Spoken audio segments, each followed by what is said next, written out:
এই যে আঙুলে কালি, ভোট দিয়ে আসলাম এইমাত্র।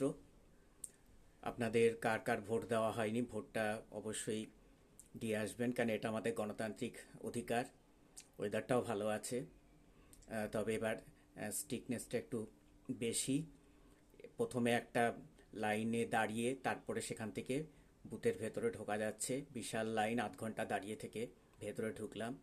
তারপরে যার যার পার্ট নাম্বার, আমার যেমন 19 ছিল, তারপরে সেই 19-এর ছেলে মেয়ে আলাদা, ছেলেদের লাইনে দাঁড়িয়ে সেখানেও কিছুটা অপেক্ষা করতে হলো।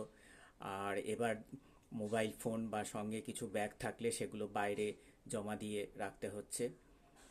তারপরে অনেকক্ষণ, 1 ঘন্টা পর যাই হোক ভোটটা শান্তিপূর্ণভাবেই দিতে পারলাম, কেন এটা আমাদের অধিকার, এটা তো দিতেই হবে।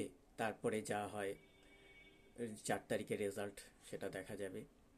আপনারা সবাই ভোটটা দিয়ে আসুন, কেননা যার যা মনোনীত প্রার্থীকে, এটা আমাদের গণতান্ত্রিক অধিকার, প্রয়োগ করাটাও আমাদের উচিত।